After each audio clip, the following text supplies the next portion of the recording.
말씀 같이 살펴보도록 하겠습니다. 오늘 우리에게 주신 하나님 말씀은 구약 성경 느헤미야 9장 1절부터 5절까지 말씀입니다.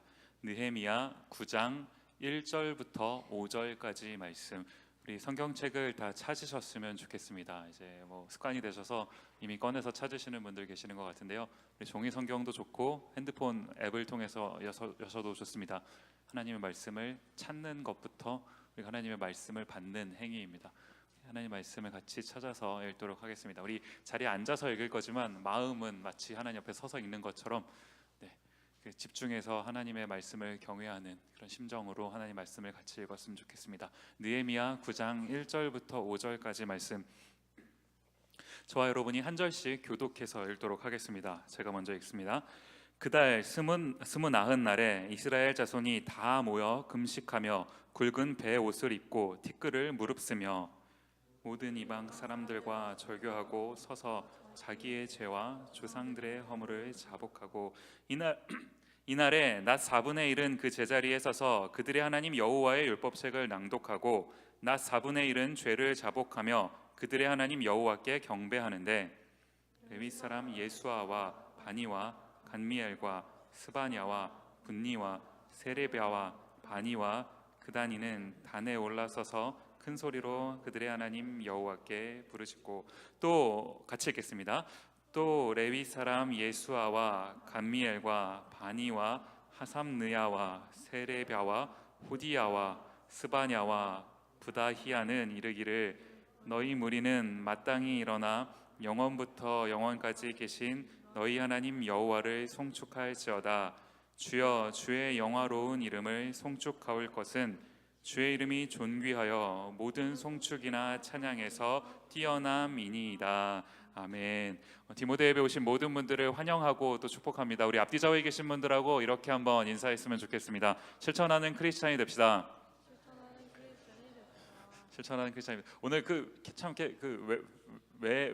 외래어라고 해야 되나요? 외국인들의 이름이 많이 나오니까 읽기가 굉장히 힘들죠. 이런 성경을 읽을 때마다 참 저희가 도전이 됐는데, 가끔 어려우시면 한국말을 읽으시는 것보다 그냥 영어 성경을 읽으시는 게 조금 더 수월할 때가 있습니다. 경우에 따라서 좀 바꿔가서 읽으시면 좋을 것 같아요.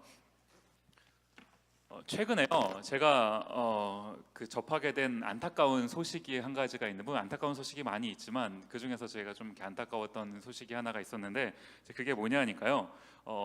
저는 원래 옛날부터 테레비를 잘 안 봅니다. 자주 안 보는데 이제 어쩌다가 한 번씩 보면 이거를 보는 그 프로가 있어요. 이제 그게 뭐냐 하니까 무한도전입니다. 무한도전.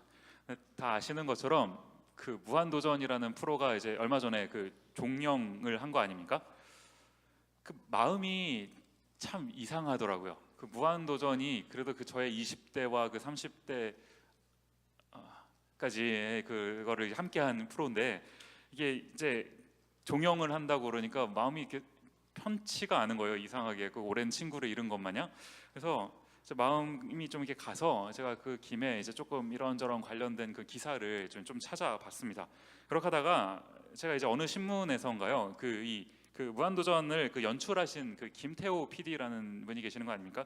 이제 이분이 인터뷰를 하셨더라고요. 그래서 이제 그 인터뷰 내용을 이제 기사를 통해서 접하게 됐는데, 이제 이분 말씀이 뭐냐 하니까, 무한도전이 혹시 기억을 하시는 분들 계실지 모르겠어요. 2005년에 무모한 도전이라는 이제 이 제목으로 이제 처음 이 프로가 이제 시작을 한 겁니다. 그때 막 쫄쫄이 입고 막 기차랑 달리기 시합하고 막 이랬었거든요. 누가 더 빨리 달리나 이런 거, 말도 안 되는 이런 시합, 목욕탕에서 누가 더 물을 빨리 빼나 이런 시합을 하고 이랬었어요. 아마 보신 분들도 계실 텐데, 아무튼 그때 이제 시작을 했어요. 그때는 아무 기대도 안 했답니다. MBC에서 기대를 안 해서 당연히 HD TV 제작도 아니었고, 저 예산, 쫄쫄이를 괜히 입은 게 아니더라고요. 저 예산, 어쩔 수 없이 그걸 입고 나왔다고 그런 얘기를 하는 거예요.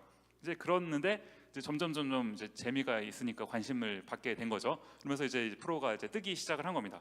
이제 이 김태호 PD 말이 2007년, 2008년 이때가 아마 무한도전의 가장 큰 부흥기가 아니었나 이런 생각을 한다고 해요. 본인 스스로가. 이제 그렇게 하고는 뭐 2009년까지도 이제 자기가 뭐 그동안 그 준비했던 그런 그 총알들이 있잖아요. 왜 그 작가는 아니지만 연출가로서 이제 이런 프로를 해봐야겠다라는 그런 생각들, 시나리오들이 쭉 있었을 테니까요. 이제 잘 버텨왔는데 2010년을 넘어가면서부터 이 김태호 PD의 표현이 딱 이렇습니다. 페이지를 넘기기 힘들 정도로 고통스러운 것들이 보였다라고 이제 인터뷰를 하시더라고요. 한 페이지를 한 주 페이지를 넘기는 게 고통스러웠다라는 인터뷰를 하시는데, 이 그 프로그램을 만들어서 이제 매주요. 이제 저도 매주 설교를 하는 사람이다가 보니까 이제 조금은 이해할 수 있는, 이 설교 준비하는 거랑 그런 온 국민이 보는 TV 쇼를 준비하는 거랑 이게 그 무게감이 같겠습니까? 매주 뭔가를 만들어서 내보낸다는 거, 이게 여러분 보통 일이겠습니까? 게다가 이제 뭐 그냥 아무렇게나 만들어서 내보내면 되는 무슨 그 뭐 아무렇게나라는 표현이 좀 죄송하긴 하지만 뭐 6시 내 고향 이런 거랑은 좀 다르잖아요. 이 무한도전이라는 것은 이 6시 내 고향 관련자가 또 계시면 죄송합니다. 그걸 비하하는 게 아니라요. 이 무한도전이라는 그 프로그램의 그 무게감이요. 그 전국의 전 세계, 우리 미국에서도 보잖아요. 이 전 세계 시청자들이 보는 거에 대한 그 중압감, 그 기대치를 맞춰야 된다라는 그런 무게감이 있잖아요. 그러니까 뭐 어쩌다 보면은 우리가 그 프로그램을 만들어서 홈런을 치는 날이 있죠. 대박 나는 날이 있지 않습니까?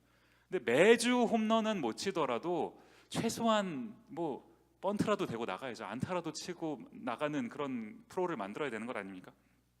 그러니까 이 매주 이 연출가와 뭐 이런 PD들이 스트레스가 어땠을지 상상이 가지 않을 정도의 수준인 것 같아요. 이 페이지를 넘기기 힘들었다. 2010년부터요.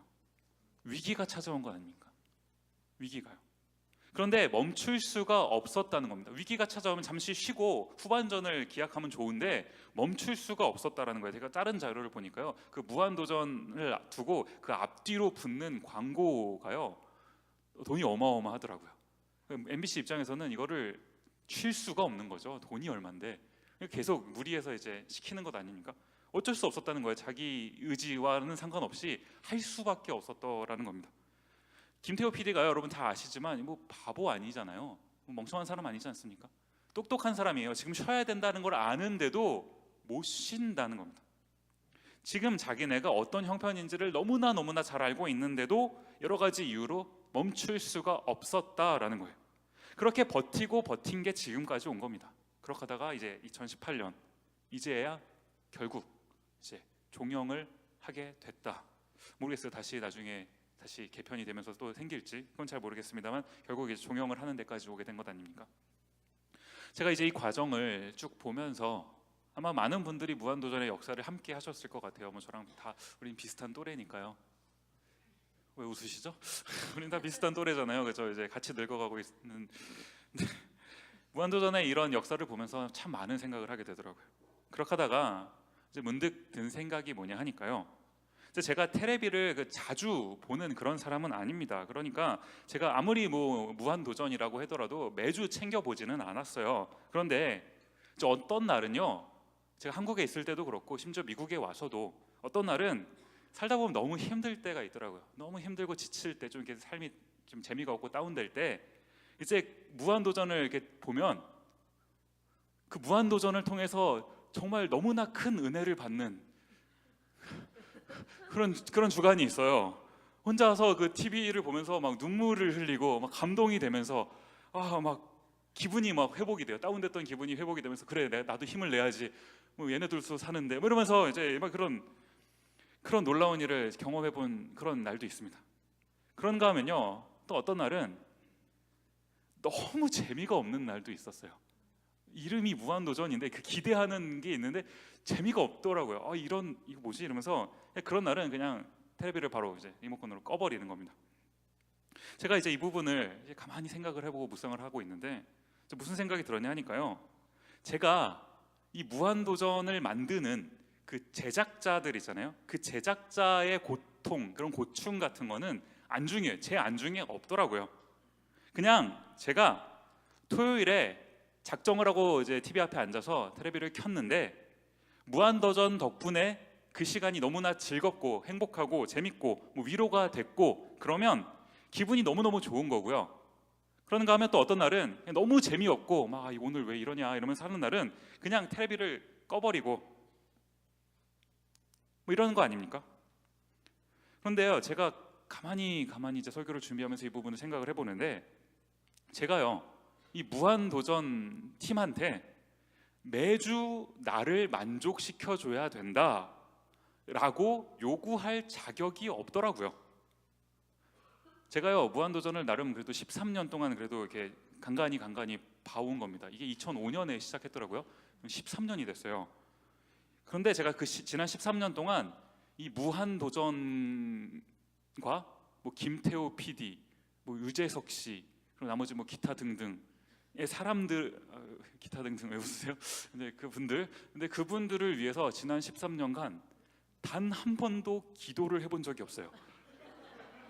하나님, 무한도전의 안녕을 지켜주십시오. 유재석 씨의 건강을 지켜주시길 원합니다. 한 번도, 제가 목사인데 한 번도 그분들을 위해서 기도해 본 적이 없어요. 평소에는요 전혀 생각을 안 해요. 전혀 생각을 안 하고 살다가 내가 이제 무한도전이 필요해지면 이제 그때 가서 찾아보고 만족을 누리거나, 때로는 성에 안 차면 이제 만족을 못 누리면 그냥 꺼버리거나 그런 건 아닙니까? 제가 이런 관점에서 이걸 가만히 생각을 해보고 있는데요, 이제 무슨 생각이 들었냐 하니까, 저는 목사다 보니까 이거 신앙적인 것들과 이제 연결을 시키는 것 아닙니까? 우리가 신앙생활을 할 때도 마치 이 무한도전을 보듯이 하고 있을 수 있겠다라는 생각이 드는 거예요. 이게 무슨 말입니까? 우리가요 무한도전을 위해서 한 게 없어요. 여러분, 유재석 씨를 위해서 기도하시는 분, 평소에 김태호 PD를 위해서 후원금이라도 보내보시면 계십니까? 단지 우리가 무한도전을 위해서 한 게 있다면 토요일 날 텔레비를 보려고 시간을 내서 자리에 앉아서 TV를 킨 거, 그 시간을 낸 거 정도? 아니면 아주 조금이지만 약간의 전기세? 전기세도 그들한테 가나요? 모르겠습니다. 그 정도 투자하고 때로 운이 좋아서 그날 프로가 너무 대박이 났으면 대만족을 제가 누리는 거고요. 우리가 때로 운이 나빠서 좀 프로가 재미없었으면 그냥 시간 낭비를 하는 겁니다. 우리가요 교회를 나오면서도 마치 이런 태도로 나올 수 있겠다라는 생각이 들더라는 거예요. 우리가요 오늘 지금 이 금요일 저녁에 한 자리에 모였습니다. 금요일은 이제 디모데 예배가 있는 날이니까 다 이 자리에 오신 것 아닙니까? 근데 여러분, 오늘 지금 이 금요일 디모데 예배에 나오시면서 뭘 준비하고 오셨습니까? 이 예배를 위해서 여러분 뭘 준비하셨나요? 한 주간 사시면서 단 한 번이라도 이 디모데 예배를 위해서 기도하신 적 있으십니까? 그냥 전혀 관심을 안 갖고 살다가 월화수목 우리 그렇게 살다가 금요일날 그냥 와서, 어떤 날은 우연히 왔는데 우리 찬양팀이요, 오늘도 찬양팀 얼마나 사람도 많고 우리 상원 형제가 일단 생긴 것부터가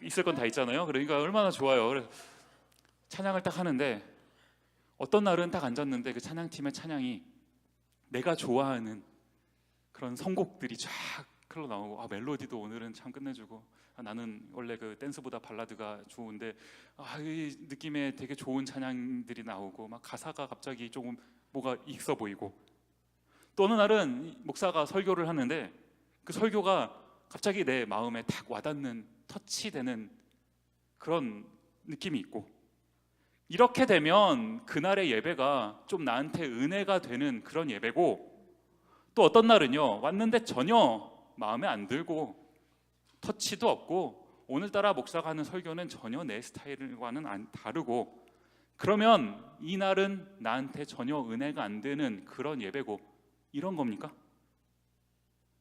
우리가요 만약에 이런 태도로 이 디모데 예배를 생각하고 있다면 우리가 하나님의 말씀을 듣겠다고 찾아오는 이 디모데 예배와 우리가 테레비를 통해서 무한도전 보고 있는 이거랑 뭐가 다른 겁니까? 하나님의 말씀을 듣는 일이, 하나님께 예배하는 이 일이 고작 텔레비전 보는 거랑 똑같은 수준이라면 여러분 이 자리에 왜 앉아 계시는 겁니까? 우리가 가슴에 한번 손을 얹고 생각해 봤으면 좋겠는 거예요. 이 예배가 나한테 도대체 뭔가? 여러분한테 이 예배는 도대체 뭡니까? 나를 위해 예배가 존재하는 게 아니에요. 예배를 위해 내가 존재하는 겁니다.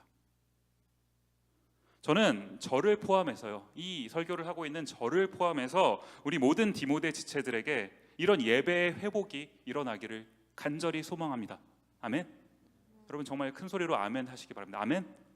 이런 예배 회복이 일어나기를 바라요. 이게 뭐 하면 좋고 안 하면 어쩔 수 없고가 아니라 이 일이 유일한 우리가 살 길이라는 겁니다.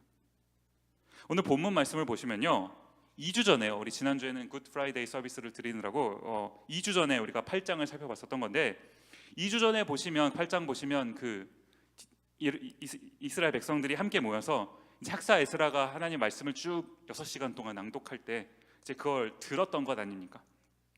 그 하나님의 말씀으로부터 신앙의 회복이 점차 일어나기 시작했던 거예요. 자, 여러분, 신앙의 회복이 뭐에서부터 시작됐다고요? 하나님의 말씀을 듣는 것부터 시작된 겁니다.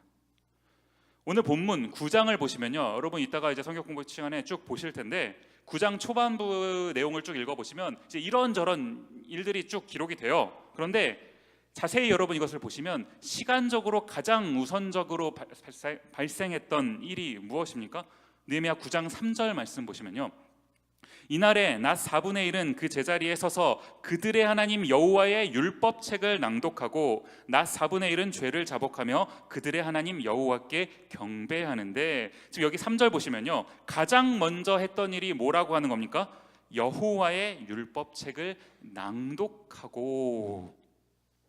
이게 무슨 말입니까? 하나님의 말씀이 낭독됐다, 하나님의 말씀이 선포됐다라는 거예요. 하나님의 말씀을 듣는 그 일이 가장 먼저 있었던 일이라는 겁니다. 3절 뒷부분 보시고 또 이 전후 그 구절들을 여러분 살펴보시면 이스라엘 백성들이 뭐 하나님 앞에서 회개했다, 기도했다, 찬양했다, 이런 내용들이 쭉 나와요. 그런데 그 기도도, 그 찬양도, 그 회개도 뭐에 근거한 거라는 겁니까? 하나님의 말씀이요, 선포된 하나님의 말씀에 근거한 나머지 행동들이었다라는 거예요. 지금 보시면 하나님의 말씀을 듣는 일, 이게 가장 우선시 되어야 되는 그런 말이라는 것 아닙니까? 9장을 우리 쭉 보시면요, 뭐 기도도 나오고요, 찬송도 송축하라, 뭐 부르짖었다, 이런 표현들이 쭉 나와요. 그런데 그 모든 일 중에서 가장 우선시 되는 일은 하나님의 말씀을 듣는 일이었다라는 겁니다. 하나님께서요, 이스라엘 백성들을 혼내키자, 잘 못하면 혼내키시는데 뭐 잘못하는 게 참 많겠죠. 죄인인 인간들이 얼마나 잘못을 많이 하겠습니까? 그런데 하나님이 유독 집중해서 혼내키시는 부분이 있더라고요. 그게 뭡니까? 하나님의 말씀을 듣지 않을 때요, 하나님의 말씀을 듣지 않는 이 일을 하나님이 가장 집중해서 지적하시더라는 거예요. 오늘 본문도 쭉 보시면요, 16절 말씀 보시면 그들과 우리 조상들이 교만하고 목을 굳게 하여, 그 다음 보시면 주의 명령을 듣지 아니하고, 여러분 26절에도 보시면요, 26절이요, 그들은 순종하지 아니하고 주를 거역하며 주의 율법을 등지고 주께로 돌아오기를 권면하는 선지자들을 죽여 주를 심히 모독하였나이다. 29절도 보시면요, 다시 주의 율법을 복종하게 하시려고 그들에게 경계하셨으나 그들이 교만하여 사람이 준행하면 그 가운데서 삶을 얻는 주의 계명을 듣지 아니하며 주의 규례를 범하여 고집하는 어깨를 내밀며 목을 굳게 하여 듣지 아니하였나이다. 그리고 30절도 보시면요, 그러나 주께서 그들을 여러 해 동안 참으시고 또 주의 선지자들을 통하여 주의 영으로 그들을 경계하시되, 그 다음 보시면 그들이 듣지 아니함으로 열방 사람들의 손에 넘기시고도. 지금 보시면요, 성경이 계속해서 강조하고 있는 게 뭡니까? 하나님의 말씀을 듣는 일, 이게 정말 중요하다. 그런데 네가 듣지 않았다라는 것 아닌가요? 하나님의 말씀을 듣는 일, 하나님이 너무나 강조하시는 일입니다.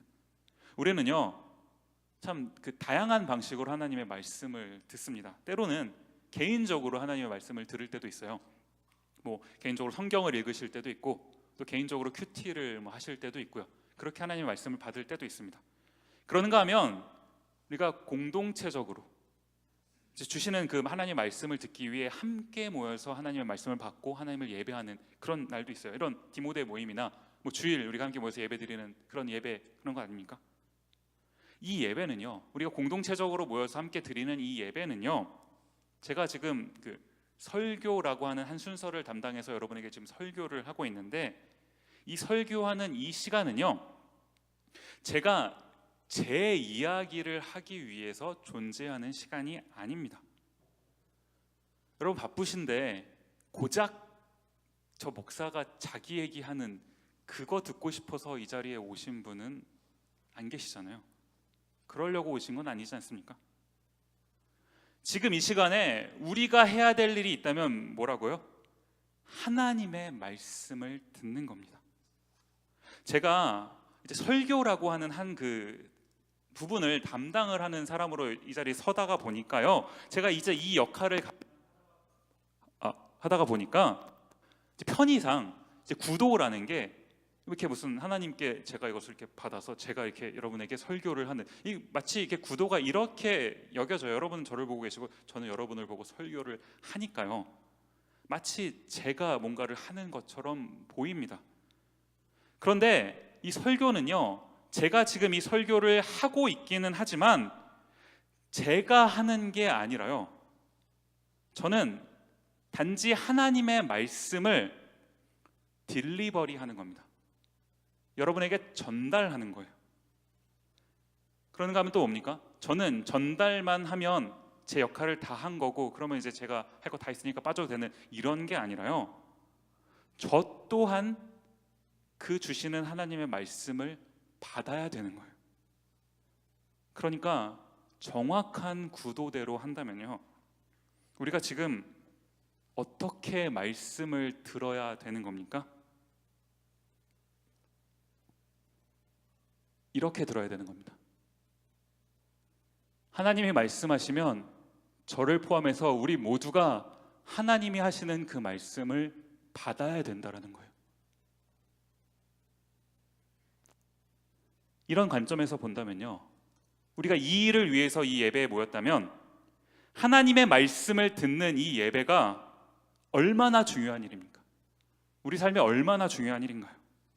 그런데 우리가 이 중요한 이 예배를 한 주 동안의 삶에서 얼마나 생각하고 있냐라는 겁니다.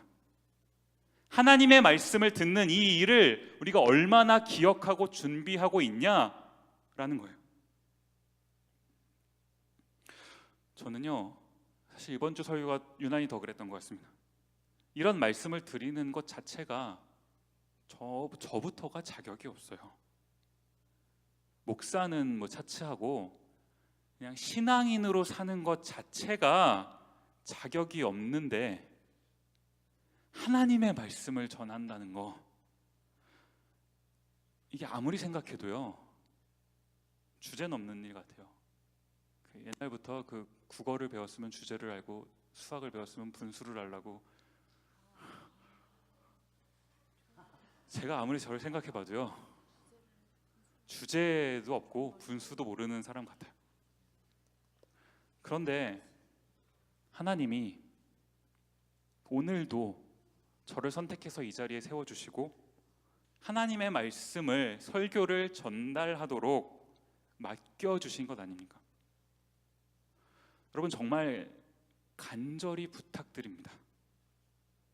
저를 위해서 기도해 주세요. 저를 위해서 기도해 주세요. 이게 이 예배가요, 무슨 그 무한도전 아니거든요. 그냥 저 혼자 잘 준비하면 되고, 여러분은 뭐 듣고 싶으면 듣고, 듣기 싫으면 안 듣고, 오늘은 그냥 뭐 땡쳤네, 오늘은 뭐 꽝이네, 이거 아니잖아요. 이 예배는 그런 거 아니라고요. 저는 하나님이 주신 말씀을 잘 전달해야 하고요, 우리 모두는요, 저를 포함한 우리 모두는 그 선포되는 하나님의 말씀을 잘 들어야 되는 겁니다. 제가 이 역할을 잘 감당할 수 있도록 여러분 저를 위해서 기도해 주세요. 하루에 단 10초라도요, 아니 5초라도 좋으니까 한 번만이라도 저를 생각해서 기도해 주세요. 하나님, 저 김 목사 그래도 저 목회해보겠다고 저 난리치면서 지금 용 쓰고 있는데, 저 불쌍한 인간 저 좀 은혜 좀 주십시오. 한 번만이라도 기도해 주세요. 한 번만이라도. 저는 저와 여러분 모두가요, 우리 디모데가 말씀을 이만큼 사모하는, 말씀으로 회복되는 이런 회복이 일어나기를 정말 간절히 소망합니다. 저는 이렇게 되기 위해서요, 저는 오늘 두 가지로 이제 결단해야 될 내용들을 여러분과 함께 나누고 결단하기를 원하는데요. 첫 번째로 우리가 결단할 것이 무엇이냐 하니까 모이기에 힘써야 된다라는 겁니다. 느헤미야 9장 1절 말씀이요. 그달 29날에 이스라엘 자손이 다 모여 금식하며 굵은 배 옷을 입고 티끌을 무릅쓰며, 제가 이제 이 1절 말씀을 묵상을 하는데 이제 계속해서 제 시선이 머무는 한 표현이 뭐냐 하니까요, 중간에 있는 다 모여요. 다 모여. 지금 성경이 다 모여라고 기록하면서 굳이 이 부분을 지금 강조하고 있는 그런 것 아닙니까? 하나님의 말씀이 선포되는 그 자리요, 은혜가 임하는 자리, 그 자리에 다 모였다라는 것 아닙니까? 제가 가만히 이 부분을 생각을 하는데, 지금 이스라엘 백성들이, 여러분 지금 8장까지 쭉 같이 우리 살펴봤잖아요. 지금 이스라엘 백성들의 형편이 그렇게 한가하지가 않아요. 그렇게 살기가 쉬운 그런 상황 아닙니다. 그런데 그런 분주한 삶 속에서 모든 것을 제쳐두고 다 모였다, 이게 결코 쉬운 일이 아니라는 거예요. 그런데 지금 성경이 뭐라고 얘기합니까? 다 모였대요. 이 말이 뭐가 전제되어 있는 말입니까? 다 모일 수 있도록요, 모든 사람이 한 자리에 모일 수 있도록 서로가 서로를 챙기고요, 우리 같이 가자, 독려하고, 한 사람도 이 은혜의 자리에서 제외되는 사람이 없도록 모두가 다 노력했다라는 것 아닌가요? 지금 성경이 이것을 얘기하고 있는 것 아닙니까? 저는 이 장면을 이렇게 가만히 상상을 해보고 있는데요, 가슴이 벅차오르더라고요. 하나님의 말씀이 선포될 자리에, 주의 은혜가 임할 그 자리에 나만 가면요, 그냥 나만 가면 얼마나 편해요. 누구 신경 안 쓰고 내가 가고 싶을 때 가고 오고 싶을 때 오고 얼마나 편합니까? 그런데 그 자리에 나만 가는 게 아니라 옆에 있는 이 사람도 그 은혜를 받아 누릴 수 있도록, 함께 우리가 그 은혜를 받을 수 있도록 함께 가자고. 귀찮다는 거, 안 간다는 거 독려하면서 밥 사주면서 위로하면서 같이 가자, 이거 하는 거. 제가 이 장면을 이렇게 보고 있는데 모든 이스라엘 백성들이 이렇게 하고 독려하고 격려하고 하면서 이 자리로 함께 가는, 손잡고 가는 그 모습을 상상해 보는데 눈물이 핑 도는 거예요. 이런 모습이 우리한테 있습니까? 지금 이 순간에도요, UOM 캠퍼스의 맥칼레스터에 또 다른데 이 자리에 참석하지 못하고 방황하는 지체들이 있어요. 우리가 한 번이라도 그들에게 카톡 메시지 한번 보내봅니까? 같이 예배 자리에 가자, 주의 말씀을 들어야지, 이게 유일한 살 길인데, 근데 바쁜 거 알아. 그런데 더 중요한 게 있어. 우리 한 번이라도 독려해봤습니까? 내 신앙 지키기도 버거운데 다른 사람 신앙까지 챙기는 거, 이거 너무 부담스러운 건 아닌가요? 그런데 그렇게 하라는 겁니다. 왜 그렇습니까? 하나님의 말씀을 듣는 일이 뭔데요? 하나님의 말씀을 듣는 일이 뭐기 때문에, 뭐길래 우리가 이렇게 해야 된다는 겁니까? 느헤미야 9장 29절 말씀 보시면요, 다시 주의 율법을 복종하게 하시려고 그들에게 경계하셨으나 그들이 교만하여 사람이 준행하면 그 가운데서 삶을 얻는 주의 계명을 듣지 아니하며. 여기 여러분 중간에 보시면요, 주의 계명을 지금 느헤미야서 9장 29절이 뭐라고 설명합니까? 사람이 준행하면 그 가운데서 삶을 얻는 주의 계명이요. 하나님의 말씀을 듣고 그 말씀대로 준행해야, 살아내야 사람이 그 가운데서 삶을 얻는데요. 반대로 말하면 뭡니까? 이게 없으면 죽는다는 거예요. 하나님의 말씀을 듣는 일이 내가 삶을 얻을 수 있는 유일한 길인데 누군가가 이 자리를 소홀히 여기고 있다면 우리의 마음이 그 사람한테 향해야 되는 것 아닙니까? 함께 이 자리로 가자고 권면해야 되는 것 아닌가요? 우리가 다 같이 예배의 자리에 모이면요, 이 예배를 통해서 우리가 뭘 깨닫게 됩니까? 내가 삶 속에서, 학교에서, 직장에서 분주하게 살아요. 정신없이 내 삶을 사느라 너무 바쁜데, 그래서 내가 사는 그게 전부인 줄 알고 사는데 예배의 자리에 딱 와서 보니까 뭘 깨닫습니까? 아, 내가 살아가고 있는 이 삶이 이게 전부가 아니라 이 세상을 창조하신 창조주 하나님이 계시다는 것을 예배를 통해 깨닫게 되는 것 아닌가요? 느헤미야 9장 6절 말씀이요. 오직 주는 여호와시라. 하늘과 하늘들의 하늘과 이로의 성신과 땅과 땅 위의 만물과 바다와 그 가운데 모든 것을 지으시고 다 보존하시오니 모든 천군이 주께 경배하나이다.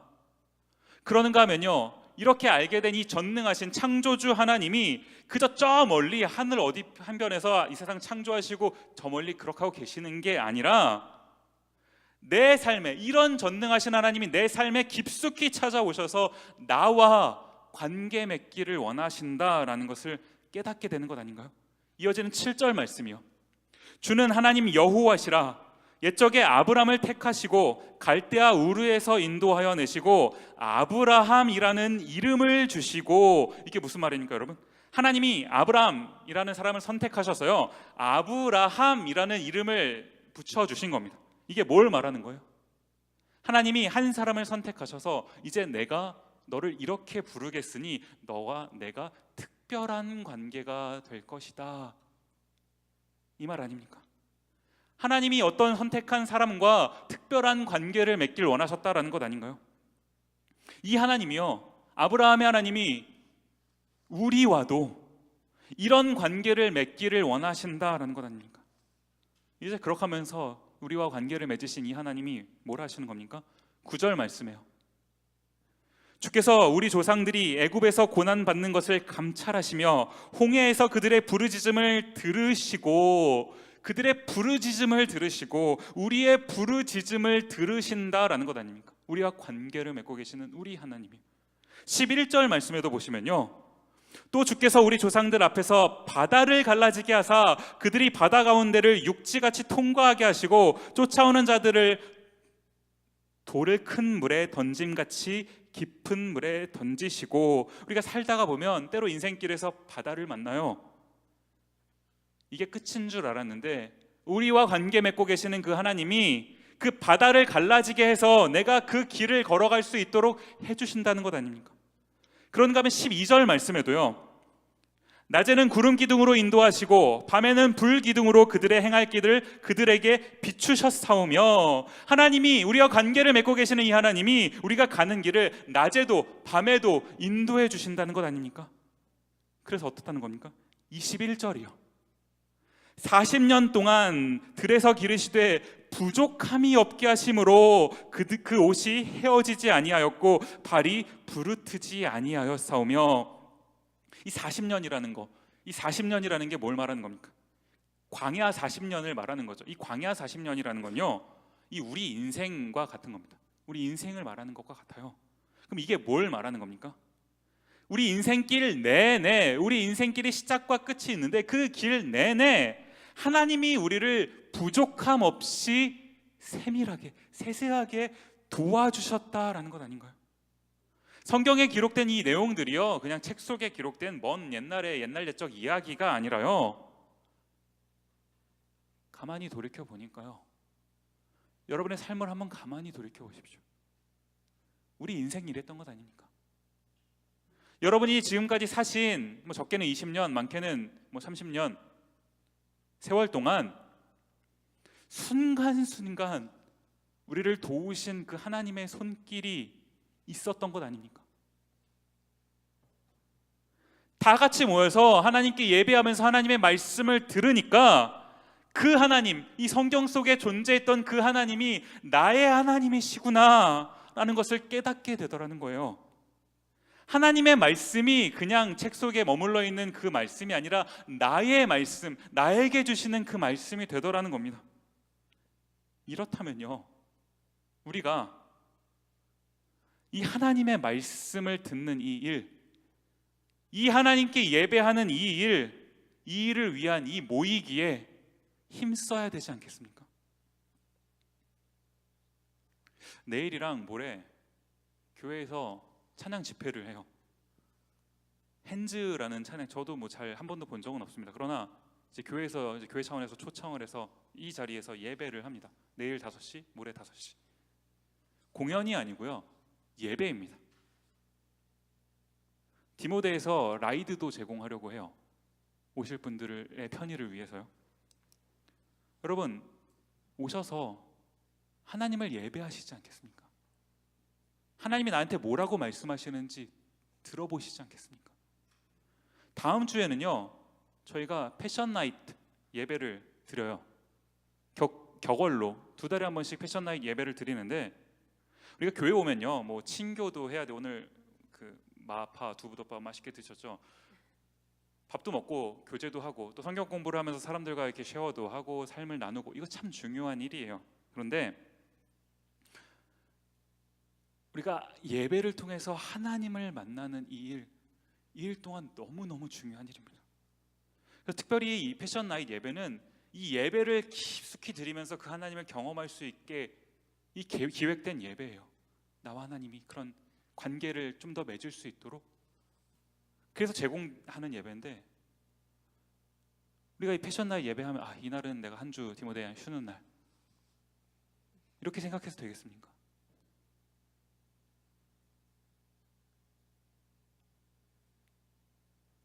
우리가 이 예배를 사모하면서요, 다 같이 모여서 나만 올 뿐만 아니라 옆에 있는 사람도 너도 같이 가자. 그 한 번의 예배가요, 그 사람의 인생을 바꿔놓는 예배가 될 수 있어요. 그러는가 하면 이제 두 번째로 제가 결단하기를 원하는 내용이 뭐냐 하니까요, 나부터라는 겁니다. 나부터. 느헤미야 9장 2절 말씀 보시면요, 모든 이방 사람들과 절교하고 서서 자기의 죄와 조상들의 허물을 자복하고. 지금 여기 보시면요, 지금 그 이스라엘 백성들은요, 이제 그 느헤미야를 위시한 그 몇몇 이제 사람들의 그런 리드에 따라서 이제 이들의 신앙이 이제 서서히 회복되어 가고 있는 중인 것 아닙니까? 이 말을 이제 반대로 보면요, 지금까지는 이 이스라엘 백성들이 제대로 된 신앙생활을 못하고 있었다라는 말과 같은 말입니다.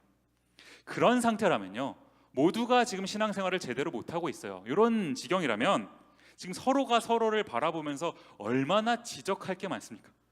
너는 이게 참 잘못됐고, 너는 이걸 지금 못하고 있고, 너는 이게 부족하고, 얼마나 할 말이 많아요. 그런데 오늘 본문에서 이스라엘 백성들의 태도가 뭐라는 겁니까? 자기의 죄와. 저는 이 2절 말씀을 읽는데 딱 이 문구에서 제 시선이 딱 꽂히는 거예요. 자기의 죄요. 다른 사람들이 지금 어떻게 하고 살고 있는지 그것은 나중 문제고요, 지금 먼저 뭐에 집중했다는 겁니까? 나의 문제에 먼저 집중했다라는 거예요. 내 문제를 가지고 이것을 자복했다, 하나님께 회개함으로 나아갔다라는 것 아닌가요? 우리가 지난주에 성금요일 예배를 드렸습니다. 같이 모여서 드렸어요. 성금요일 예배를 통해서 예수님이, 우리가 바라보고 있는 이 십자가요, 예수님이 나를 위해 이 십자가를 지셨다라는 말씀을 듣고 이것을 믿고 나의 신앙으로 이것을 고백했습니다. 주님이 나를 위해 돌아가셨구나. 얼마나 은혜가 되는 시간이었습니까? 그런데 우리가 예수님이 날 위해 돌아가셨다라는 이 사실은 잘 믿는데, 예수님이 다른 형제를 위해 돌아가셨다라는 사실은 왜 자꾸 까먹고 사나요? 예수님은 그 형제의 죄를 용서하시기 위해 십자가도 지셨는데, 주님이 위에서 돌아가신 그 형제를 왜 내가 판단하고 있냐는 겁니다. 로마서 14장 15절 말씀에 보면 이런 말씀이 있습니다.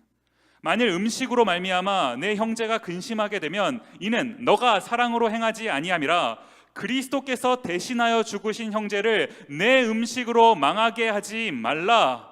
무슨 말입니까? 주께서 위해서 죽으신 그 형제를 너가 너의 그 잣대로 판단하지 말라라는 말 아닙니까?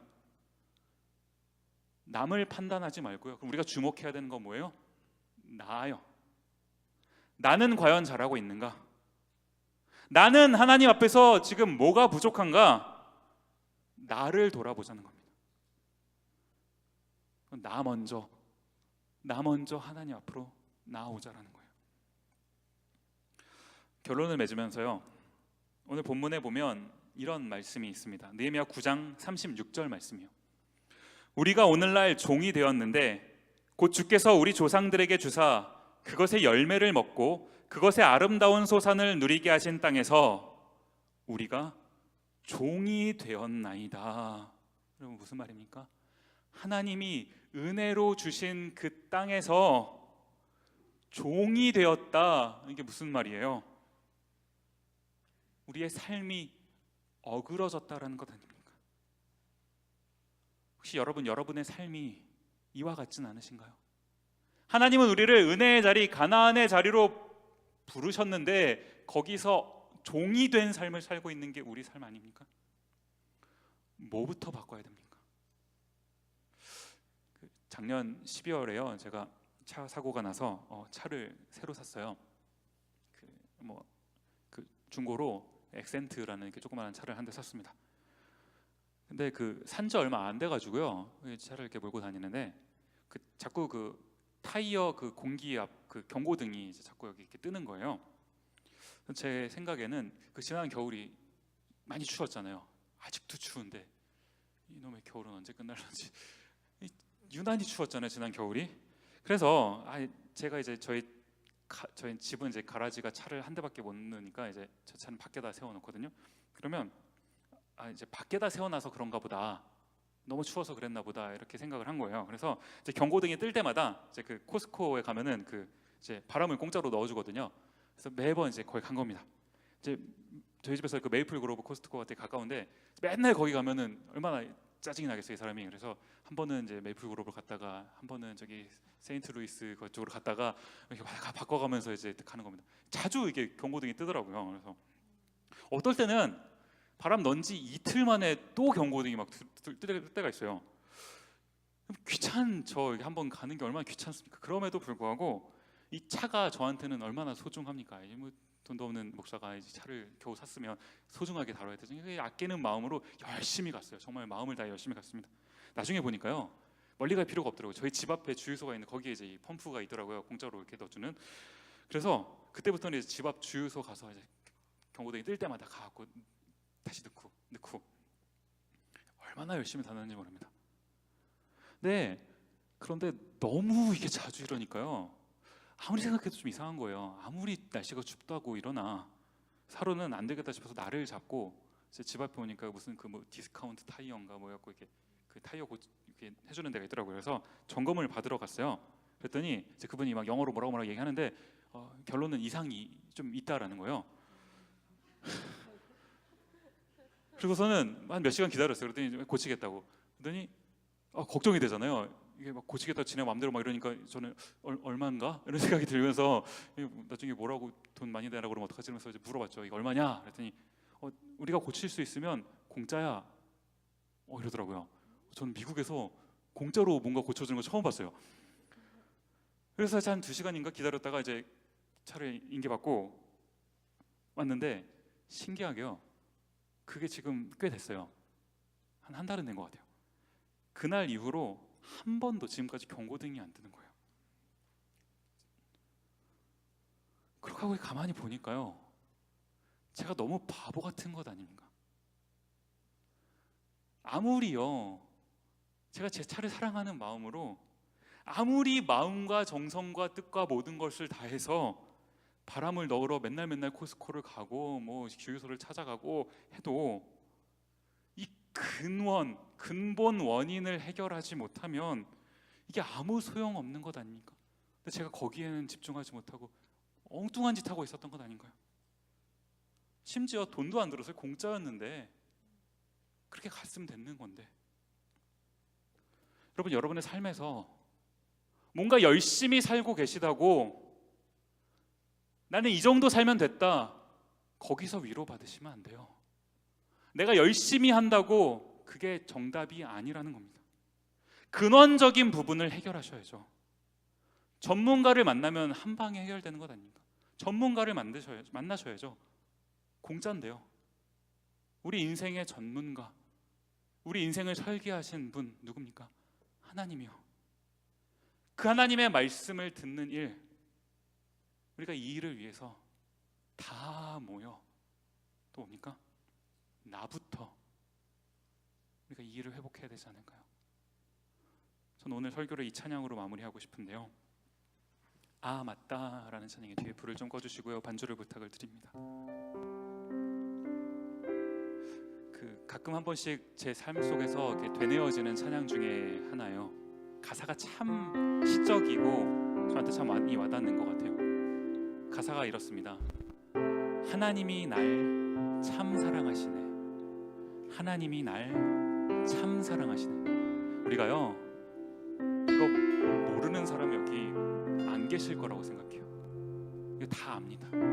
우리 머리가 이걸 다 알아요. 문제는 뭡니까? 까먹고 살아요. 내 삶 속에서 이 진리가 작동되지 않는다고요. 왜 그렇습니까? 하나님이 나를 사랑하신다는 그 말씀이 성경에 써 있는데, 예배 때마다 선포되는데, 내가 그 하나님의 말씀을 들으러 가는 일에 마음을 쓰지 않으니까요. 마음을 쓰지 않으니까. 하나님이 날 사랑하신다는 사실이 그냥 저 멀리서만 맴도는 그냥 어떤 명제처럼, 이게 명제입니까? 나한테는 항상 참이 되는 진리 아닌가요? 우리가 왜 이렇게 삽니까? 하나님이 그런데 우리를 포기하지 않으시더라고요. 끝까지 찾아가셔서 여러분에게 내가 너를 사랑한다, 나의 말을 들으러 오지 않겠니, 끊임없이 말 거시더라고요. 그러니까 이 찬양의 가사 뭡니까? 어느 날 문득 생각해보면 하나님이 날 참 사랑하시네. 우리가 이것을 깨닫게 되는 건 아닙니까? 이게 은혜 아닌가요? 여러분, 하나님이 우리를 만나기를 소원하십니다. 하나님이 여러분을 만나기를 소원하세요. 언제까지 발버둥 치면서 그 주님의 손을 외면하시겠습니까? 하나님 말씀하시는 그 자리에 나아갑시다. 주여 말씀하옵소서, 나에게 말씀하옵소서. 그 말씀대로 살겠습니다. 함께 찬양하겠습니다. 하나님이 날 참 사랑하시네. 하나님이 날 참 사랑하시네. 하나님이 날 참 사랑하시네. 하나님이 날 참 사랑하시네. 하나님이 날 참 사랑하시네. 하나님이 날, 여러분 이걸 믿으십니까? 우리 처음부터 한 번 더 고백할까요? 하나님이 날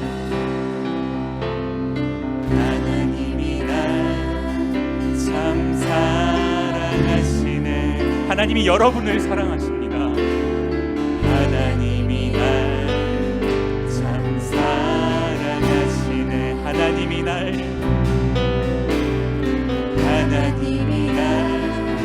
참 사랑하시네. 하나님이 날 참 사랑. 그런데 우리가 어떻습니까? 세월에 묻혀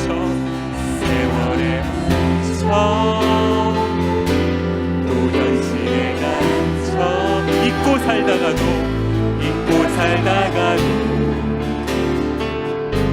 그냥 살다가 어느 날 문득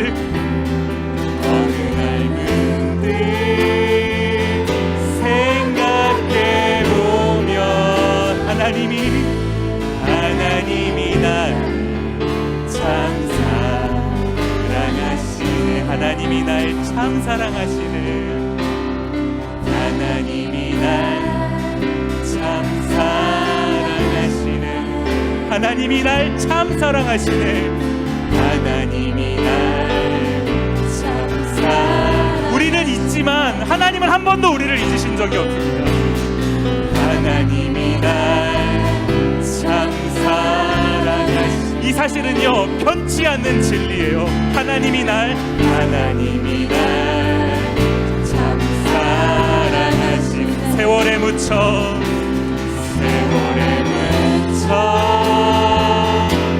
또 현실에 갇혀 잊고 살다가도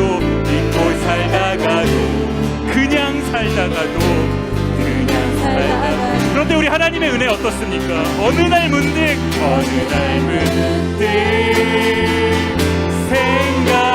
생각해보면 하나님이 나를 참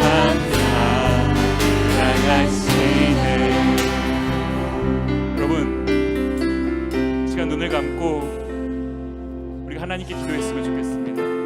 하나님이 마음에 주시는 그 마음에 따라서 어떤 지체들은 가슴에 손을 얹고 기도하셨으면 좋겠습니다. 내 손을 내가 가슴에 얹지만 하나님이 나를 품어주시는 그 품으로 느끼셨으면 좋겠습니다. 하나님이 마음을 주시는 어떤 지체는 우리가 하나님께 손을 듭시다. 하나님, 내가 하나님께 내 손을 높이 듭니다. 하나님, 지금 이 손을 잡아 주옵소서. 하나님, 나를 붙잡아 주옵소서. 내가 세상 살다가 너무나 힘든 일을 겪고 때로 하나님을 잊고 살지만 한 번도 나를 잊으신 적이 없는 하나님께서 내 손을 붙잡아 주옵소서. 우리 하나님께 기도합시다. 하나님, 우리가 하나님 말씀을 듣는 일을 소원히 했습니다. 하나님의 말씀을 들으러 나오면서도 한 번도 하나님을 기대하면서 준비하면서 나와본 적이 없습니다. 그러나 한 번도 나를 잊으신 적이 없는 그 하나님의 사랑이 오늘도 나를 포기하지 않으셨고 오늘 나에게 또 한 번 말씀해 주십니다. 하나님, 하나님의 말씀 앞에 내가 반응하기를 원합니다. 하나님, 그 말씀에 집중하기를 원합니다. 주여, 내가 결단하고 나아가오니 하나님의 말씀을 들으러 가는 일에 내가 마음을 쓰게 없어서 나뿐만 아니라 내 주변에 있는 어떤 사람도 함께 데리고 나가서 주의 은혜를 함께 누릴 수 있게 없어서 하나님, 이 일을 나부터 하기를 없어서. 이것이 우리가 회복해야 될 가장 긴급한 일 아닙니까? 우리 하나님께 기도합시다. 하나님, 나에게 은혜를 주시옵소서. 여러분이 하나님께 나같이 기도하시면서 나아가겠습니다. 아버지 하나님, 은혜를 주시옵소서. 아버지 하나님, 이 시간 하나님의 은혜를 주시옵소서. 내가 하나님의 말씀을 듣는 일을 아버지 하나님 소원히 했습니다. 하나님 앞에 말씀을 들으러 나오면서도 이 말씀에 대한 기대감 없이 준비함 없이 그저 그냥 습관이 되어서 나온 적이 있습니다. 그러나 한 번도 하나님 나를 버리지 아니하셨고 한 번도 나를 내치지 아니하셨고 영원히 나를 사랑하시는 그 하나님이 오늘도 이럼에도 불구하고 나를 사랑하신다 말씀하시고 오늘 또 한 번 나에게 기회를 주셨습니다. 하나님 이제는 내가 결단하며 하나님의 음성 앞에 하나님의 말씀 앞에 나아가기로 합니다. 하나님의 말씀을 듣는 일을 준비하며 결단하기로 합니다. 주님의 말씀 앞에 반응하기로 합니다. 아버지 하나님, 나뿐만 아니라 내 주변 사람과 함께 그 은혜를 누릴 수 있도록 내가 아버지 그 일을 감당하기로 합니다. 아버지 하나님, 여러 가지 잘못하고 있었던 모습들 아버지 하나님, 나부터 회복하기로 합니다. 나부터 회개하기로 합니다. 내가 먼저 주 앞에 나아가게 하여 주시옵소서.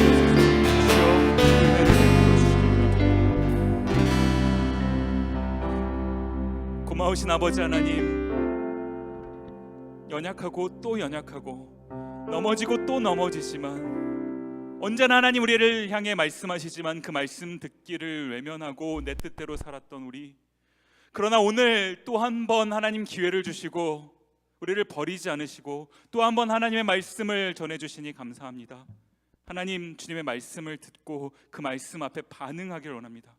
주님의 말씀을 준비하며 기대하며 기도하며 주 앞에 나아가는 우리 모두 되게 없어서 하나님, 주님 은혜를 내려주시길 원합니다. 그 은혜의 자리에 나뿐만 아니라 하나님, 내가 챙겨야 될 사람들이 주변에 없는지 독려할 수 있는 그 마음, 그 여유로움을 허락해 주시며 하나님, 여러 가지 상황들이 있지만 그 속에서 나 먼저, 나부터 주 앞에 나올 수 있는 이 결단이 우리 모두에게 있게 하여 주옵소서. 하나님이 날 참 사랑하시네, 이 고백이 오늘 우리의 고백이 될 수 있게 하시고 주님이 우리를 사랑하시는